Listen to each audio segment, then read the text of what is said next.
was 22 years old, and I was about to stand in front of a classroom full of college students and pretend like I knew what I was doing. And it didn't help that the day before I was waiting in line at the university bookstore, a man cut right in front of me and said, "Excuse me, I'm faculty." First I was just annoyed, but then it hit me. He thought I was a student. Oh my God, I looked like a student. So the next day, I threw up.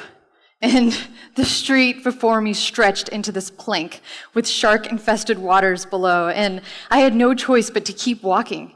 And my entire body felt heavy with the pressure to know all the answers, to have complete control of my classroom, to look 10 to 15 years older. A couple of months later, that I really fell in love with teaching, and I learned a powerful lesson about surprise. So that day, as I was walking to my classroom, I was feeling a little bit anxious, a little bit insecure, but very much prepared.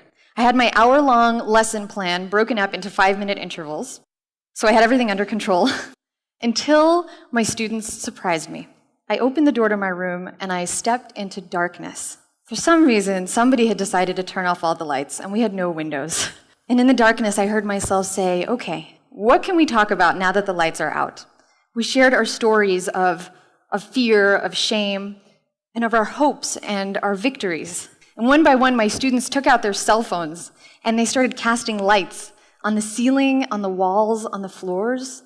And for the first time, we were all present. We were all connected. We were hanging on to everybody's words. Since that class, I've learned a lot more about surprise. The following year, I co-founded a company with the aim of increasing customer, employee, and student engagement through surprise. So when something unexpected happens, our brains initiate the surprise sequence. So first, we freeze. We probably look something like this. This is because all of our attention is hijacked by the surprise. We literally can't help but pay attention. But that lasts for just a fraction of a second, because then we transition into the find phase. This is where our brain becomes wildly curious, and we try to make sense, find an explanation for what just happened. Next, shift. So surprise is a schema discrepancy. And sometimes in order to mend that discrepancy, what we have to do is shift our perspective. So let's say that I saw a cat bark. So first I might stare, then I'd investigate, but then I'd have to possibly shift my perspective and say, okay, some cats can bark. And finally, we share. Surprise intensifies our emotions, and it creates a cognitive burden in the brain. The way that we humans relieve that burden is by sharing that story of surprise with others. So why do you need surprise in your life? So you get this intense attention and curiosity. You get emotional connection, broadened perspectives, and the desire to share with others. Isn't that the very heart and bones of what being alive is all about? And I'm not talking about like having a pulse. I mean, really, truly coming alive, being present, being passionate, feeling connected. To me, that's what surprise is. It's not just something you add to your life, it's what life is. So how do you add more surprise to your life? How do you experience it more? I want to share with you 3 of my favorite strategies. Interrupt your patterns, stretch wonder, and create spaces where anything can happen. I have a friend who cured his depression with tofu. Every day he would experience the same things, feel the same draining emotions, until finally he decided to interrupt a pattern. And he decided to begin with food. So my dear friend, who ate pizza every single day, marched himself to the nearest Japanese restaurant and ordered his very first slice of tofu.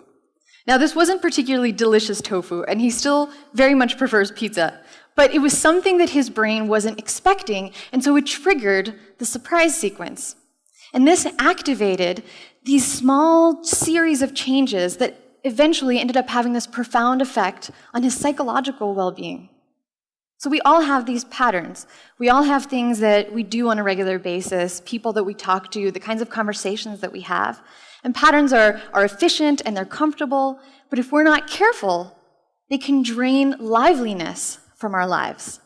It's really important to be careful with this, because we're drawn to patterns. We want patterns in our lives, but we can interrupt them. So next, stretch the wonder. When we activate the surprise sequence, if you manage to activate it in your own life or in other people's minds, don't let go. When I first started teaching, this is what I thought my job was. I thought I was supposed to walk in there and give people all these answers. But when you land on an answer the find phase ends, and with it, so does the wonder. In this age that we're in, of information right at our fingertips, it's easy to become uncomfortable. We have less and less tolerance for the sensation of not knowing. We have less patience for the blank canvas. I think we start to confuse the sensation of wonder with the sensation of frustration. And so we cheat ourselves out of the growth and creativity that comes with stretching the wonder.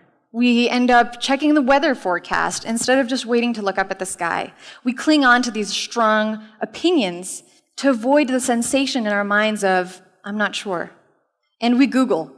We Google if we're about to stay at a hotel and we want to see what it looks like, instead of just relishing the anticipation. So my mission to you is, next time you have this burning urge to Google something, don't. At least not right away. Stretch the wonder in yourself and in others. And finally, create spaces where anything can happen. I used to think that the traffic in New York City was really crazy. It's actually relatively easy and effortless to complete your commute. But in Pune, you have cars, buses, other rickshaws, pedestrians, cyclists, unicorns, velociraptors, all just popping out at you when you're least expecting them. This is really a space where anything can happen. And so the drivers have to be completely alert and aware at all times. So, to create spaces where anything can happen, we have to let the rules bend. We have to let the schedules flex. We have to surprise others, but more importantly, we have to let surprise happen. This is important not just because it enriches our lives, but this has to do with our very future, the future of our society. This is what I believe. I think the world is changing faster than ever before. Our future is this one giant question mark, and it's racing straight at our feet. If we try to run from it, it'll eat us alive. This is something we can't control. We can't predict all of it. So we have to learn faster. We have to think more flexibly. We have to respond to the surprises that happen, but we also have to become producers of surprise. I think this is what our future will need, not the expected. But many of us aren't prepared to live in this way. I mean, if you look at our school system, we tell kids what to do and how to think. And then we're confused that they don't know quite what to make of the real world. And in our companies, we demand innovation, but the only thing that we really reward is predictability and conformity. And even in our personal lives, we plan and we predict and we control as many things as we can get our hands on, and then we complain because of our growing levels of anxiety. If we keep going in this way, if we keep living like this, we can't win. But if we let the surprise in, amazing things can happen.